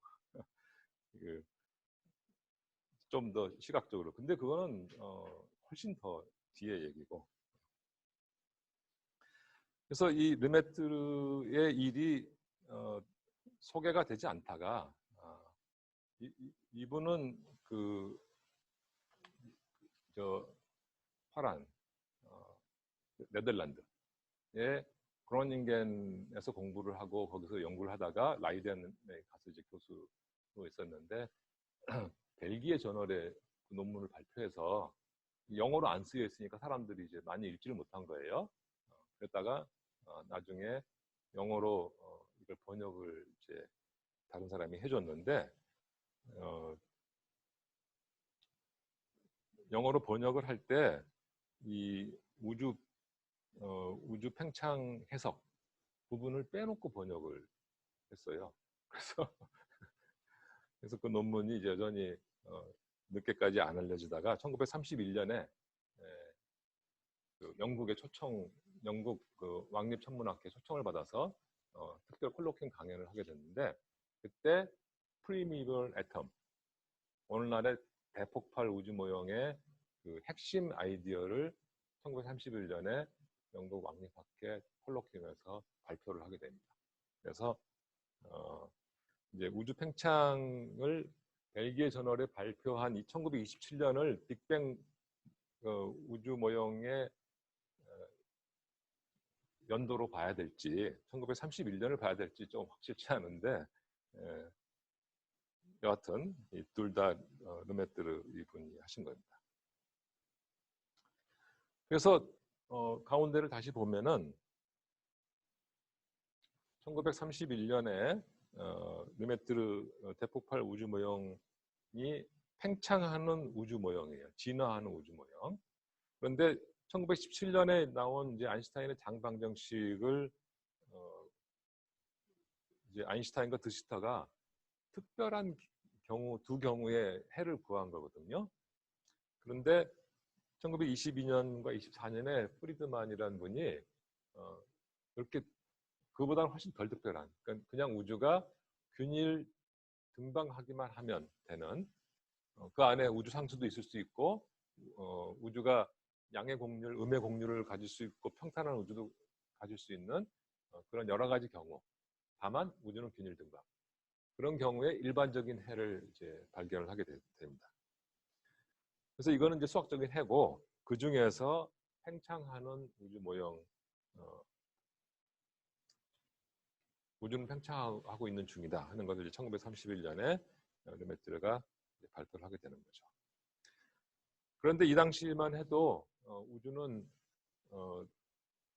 진화하고 있는지 또 정상 우주론처럼 우주는 겉으로 봤을 때 시간이 가도 변하지 않는지 이제 사람들이 결론을 내리지 못하다가 1965년에 우주 배경 복사가 이제 발견이 됐어요.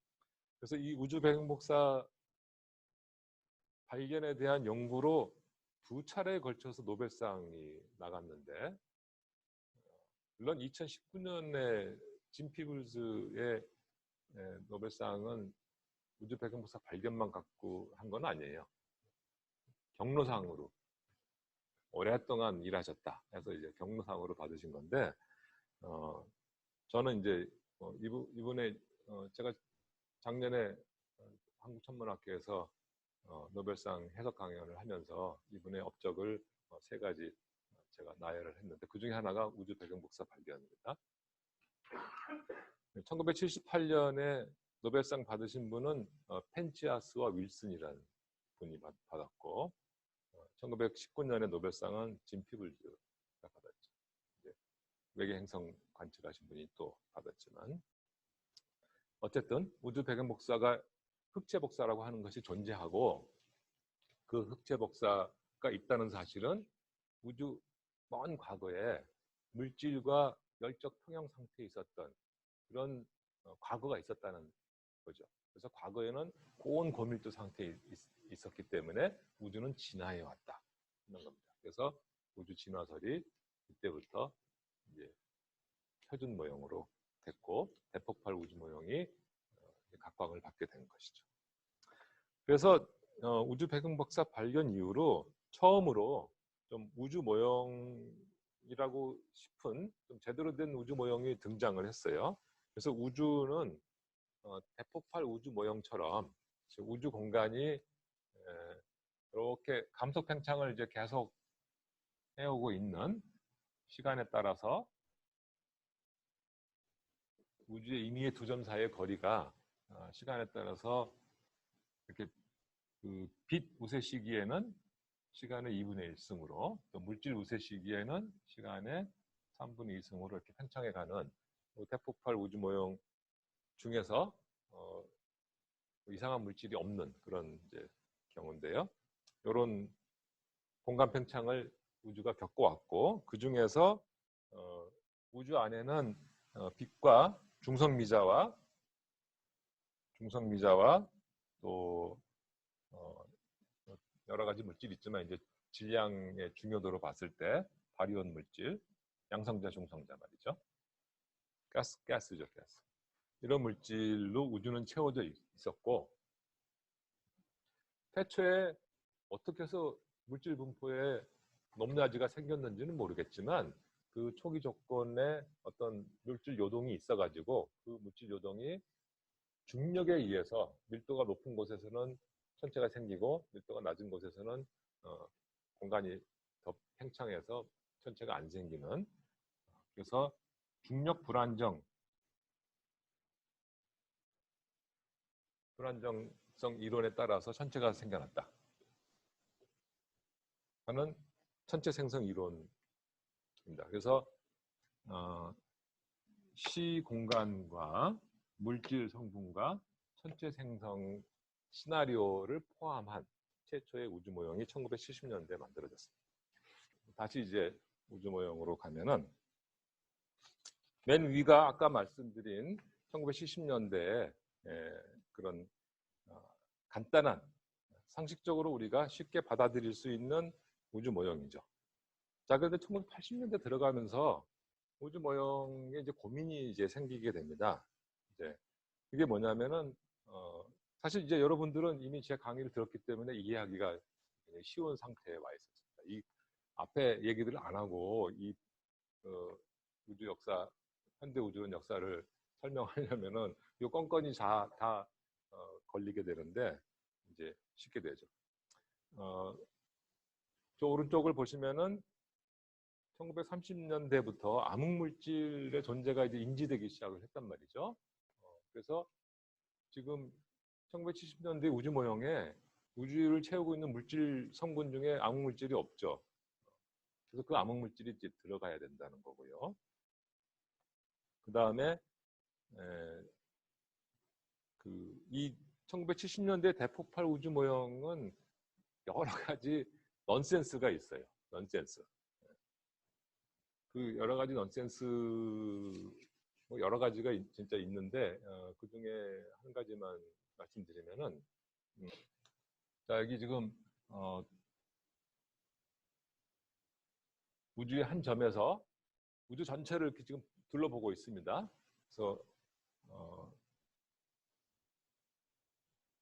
둘러보고 있어요. 그래서 여기가 지금 우주의 지평선이어서 내가 볼 수 있는 우주 공간의 한계가 여기까지예요. 그러면은 어저께 얘기한 것처럼 이게 우주 지평선이니까 빛이 우주 나이 동안 달려온 거리에 있는 면이죠, 여기가. 반대쪽에서도 마찬가지예요. 여기서도 내가 볼 수 있는 한계는 우주의 나이 동안 빛의 속도로 달려온 그 거리까지죠. 그렇다면은 여기서부터 여기까지는 우주 나이 138억 년 동안 서로 상호작용을 해서 이렇게 주고받은 영향이 있었던 거죠. 그런데 여기 있는 놈과 여기 있는 놈은 아직 한 번도 교신도 안 해본 지역이에요. 그런데 우주가 어디를 봐도 똑같은 상태거든요. 통계적으로 보면은 약간의 그 요동이 있지만 전체적으로 보면은 크게 보면은 똑같은 물리적 상태를 유지하고 있단 말이죠.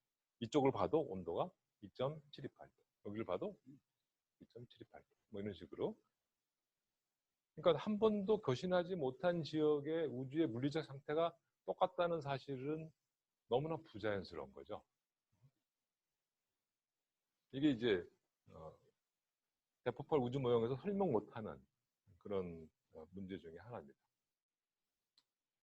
뭐 또 여러 가지 있는데 이제 한 가지만 얘기를 하고, 그래서 그리고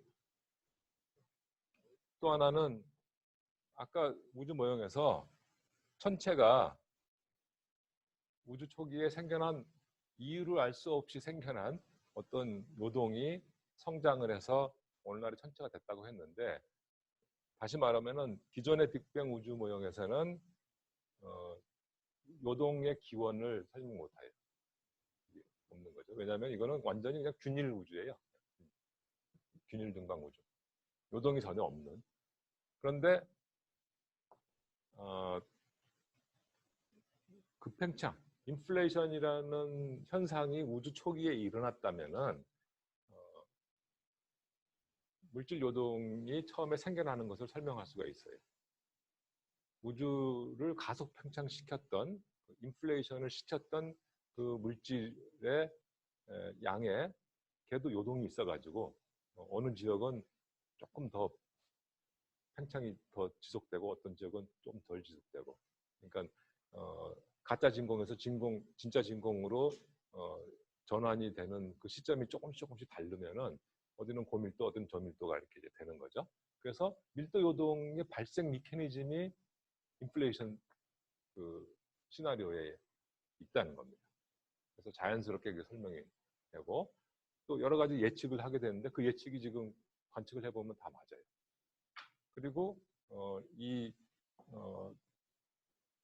기존의 대폭발 우주 모형으로 보면 이 두 지역이 전혀 통신을 한 적이 없는 지역이지만, 인플레이션이 만약 우주 초기에 있었으면 과거에 우주의 지평선 안쪽에 이 두 지점이 이미 있어가지고 가속 팽창 때 우주 지평선 바깥으로 밀려 나갔다가 나중에 우주 지평선이 점점 커지면서 오늘날 지평선 안으로 들어왔기 때문에 지금은 우주 지평선 양쪽으로 떨어져 있지만 과거에는 아주 가까이 있어서 지평선 안에 있어서 서로 상호작용을 했던 지역이다. 그래서 이런 문제도 해결이 됩니다. 다른 해결하는 문제들이 이제 많이 있고요. 그래서 급팽창 가설이 표준 우주 모형으로 들어오게 됐습니다. 그리고 또 델타 T 오브 T가 10의 마이너스 4승보다 작아지.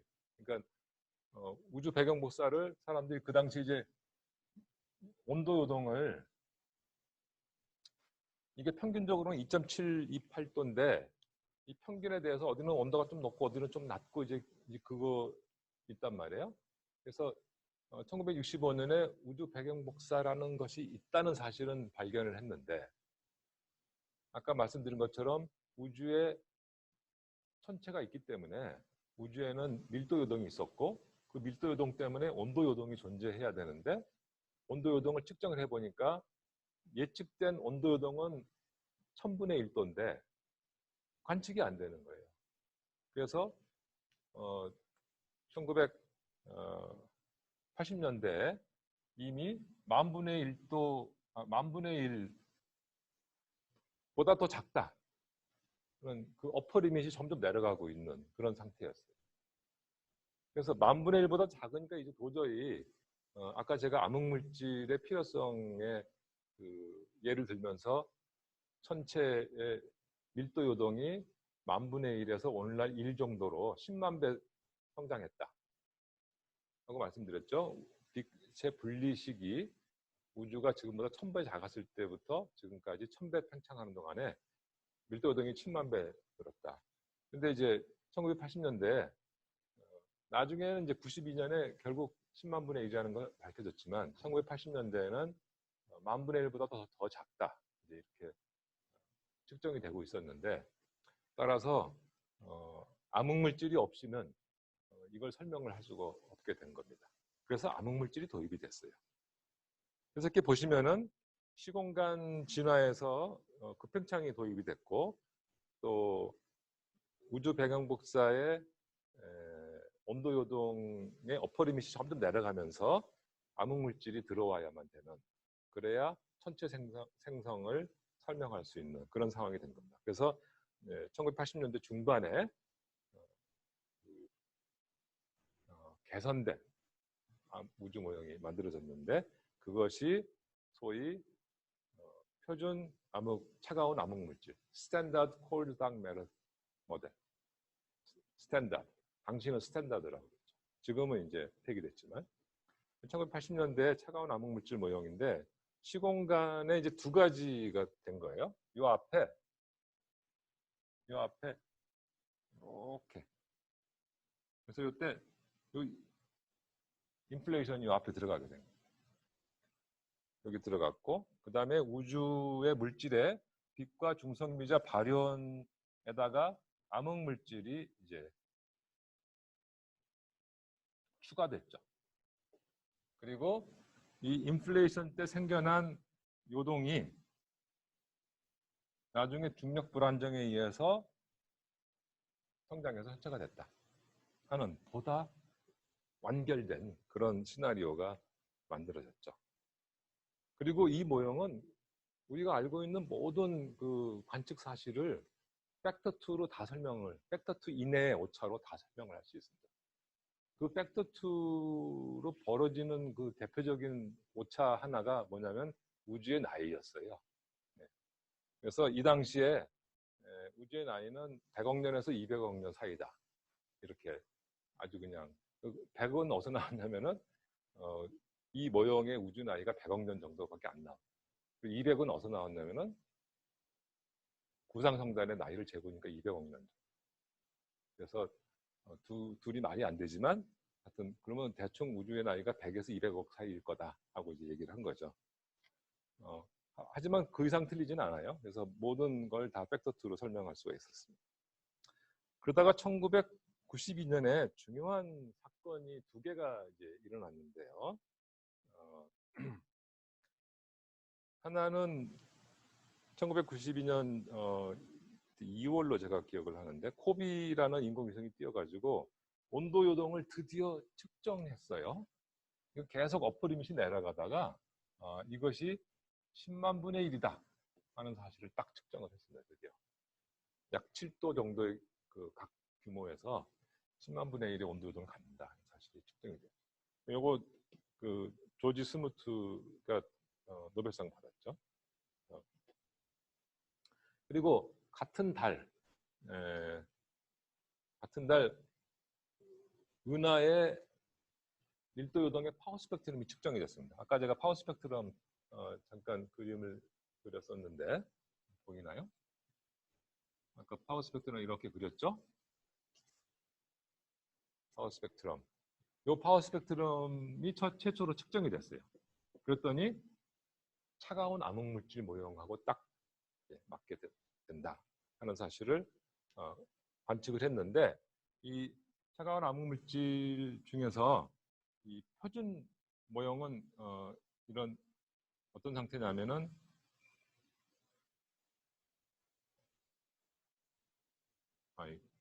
여기는 똑같이 내는 거죠.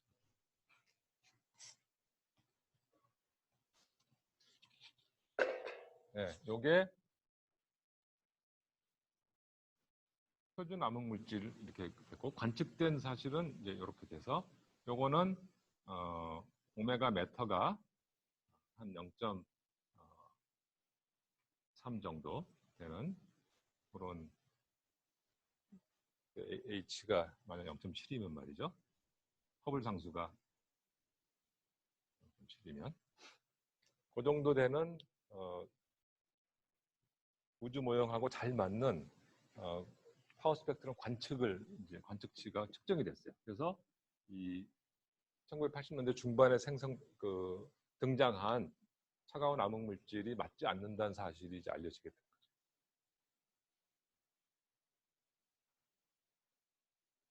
요거를 누가 했느냐? 이걸 제가 한 거예요. 그래서 제가 이제 항상 주장하는데 이거 같은 달 발표를 했는데 물론 코비 관측이 조금 먼저 발표가 됐어요. 근데 코비는 노벨상을 받았는데 왜 이거는 노벨상을? 거의 동일한 중요도를 갖고 있는 건데 그래서 이게 제가 92년에 한국에 귀국을 했거든요. 92년 2월에. 귀국한 거에도 좀 영향이 있지 않나 하는 것도 있는데요.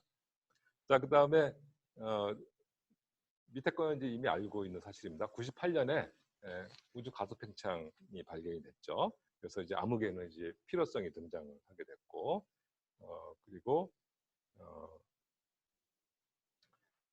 이제 코비 이후로 WMAP이나 플랭크라고 하는 인공위성이 또 띄어져 가지고 우주 배경 복사의 온도 요동을 또 평광 요동을 측정을 하면서 이제 우주가 평탄한 우주다 하는 사실을 이제 더 확고하게 이제 알아냈죠. 그래서 2000년대 이후로 현재 표준 우주 모형은 과거하고 같은데 80년대하고 같은데 여기 급팽창이 있고요. 이렇게 평범한 대폭발 우주 모형의 그런 진화를 겪다가 얼마 전부터 가속 팽창을 이렇게 하고 있는. 그래서 지금 가속 팽창이 2번 있어요. 지금 현재 우주는 인플레이션 중이죠. 이렇게 그래서 우주 안에 암흑물질, 빛, 중성미자, 바리온, 암흑물질, 암흑 에너지가 이제 추가가 됐죠. 나머지는 같습니다. 그래서 초기 우주에서 발생한 밀도 요동이 중력 불안정에 의해서 성장해서 천체가 만들어졌다.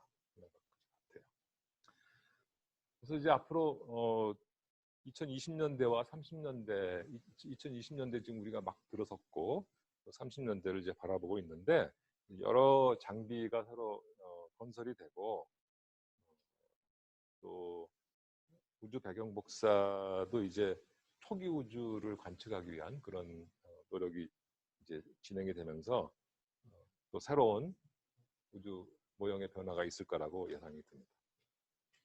제가 2꼭지 정도 더 얘기를 해야 되는데 시간이 다 됐어요. 그래서 그냥 결론을 내리면은 우주 여기서 지금 왼쪽 아래 박스의 맨 아래쪽에 오른쪽을 보면은 코스라고 써 있죠.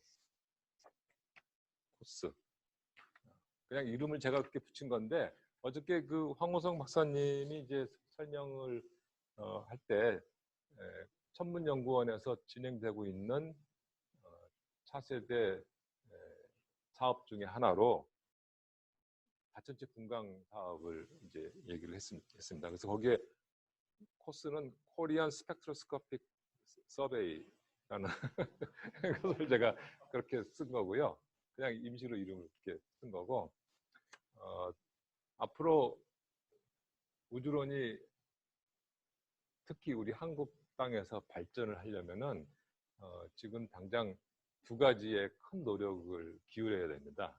한 가지는 사람이 필요해요. 학문 후속 세대가 필요한데 우주론 분야가 지금 천문학 분야에서 가장 활발하게 진행되고 있는 연구 분야 중에 하나죠. 이미 이제 미국에서는 1980년대 말에 데케이달 서베이라고 하는 미래를 예측하는 그런 그 백서 같은 것을 내면서 앞으로 수십 년 동안 천문학계에는 우주론과 외계 행성 이 2 분야가 그 가장 이제 그 집중된 그런 투자와 연구가 이루어질 것이다 하고 예측을 했고 그 2개의 분야가 바로 2019년에 노벨상을 받은 2 분야였다.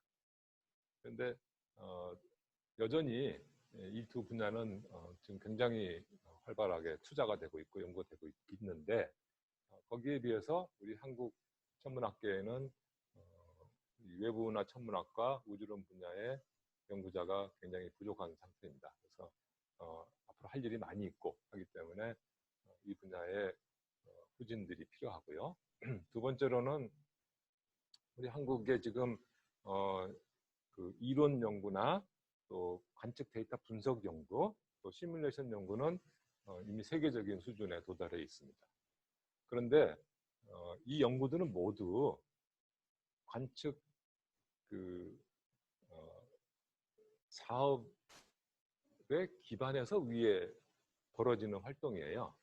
그래서 한국 학자가 어떤 과학적 목적을 설정하고 그 목적을 달성하기 위해서 망원경과 디텍터를 만들고 그걸 가지고 관측을 수행한 다음에 거기서 나온 자료를 분석해서 애초에 목표로 했던 과학적 목적을 달성하는 그런 전 시퀀스를 처음부터 주도적으로 하는 그런 사업을 할 수가 지금 없습니다. 왜냐하면 아직은 장비 면에서 좀 여러 가지 부족하고 의존적인 경우가 많이 있기 때문이죠. 특히 우주론 분야는 이제 더욱 그런데 그래서 그 망원경 건설과 디텍터 개발 그러니까 한국의 인스트루멘테이션 분야에 우리가 특히 인재가 많이 필요하고요.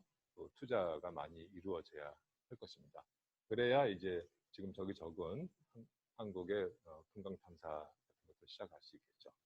마지막으로 하나 더 언급하고 싶은 것은 1930년대는 이제 제가 예상하건대 20년대 말부터 천문학은 분광 탐사의 시대로 갈 것이 확실합니다. 지금까지 많은 이미지를 우리가 얻음으로써 연구를 많이 해왔는데 그리고 분광 탐사도 있었지만 점점 분광 탐사는 그 관측의 그 범위가 또 넓어지고 있고 측광은 이제 할 수 있는 한계에 이제 도달하고 있습니다. 그래서 망원경 크기를 늘리는 것은 굉장히 어려운 일이고요. 하지만 측광에서 분광으로 가는 것은 그것보다 훨씬 더 쉬우면서도 엄청나게 많은 새로운 정보를 천체로부터 얻어낼 수 있는 그런 방법이기 때문에 앞으로 분광 탐사의 시대가 도래할 거라는 건 확실하게 합니다. 그래서 우주를 분광 관측을 통해서 연구하는 그런 미래를 우리 앞에 두고 이에 대비하는 그런 해가 됐으면 좋겠습니다. 그러면 두 번에 걸쳐서 여러분들한테 우주론의 대강을 소개시켜 드리려고 제가 노력을 했고 미진한 부분은 질문을 통해서 제가 더 보완을 하겠습니다. 자, 그럼 여러분 감사합니다.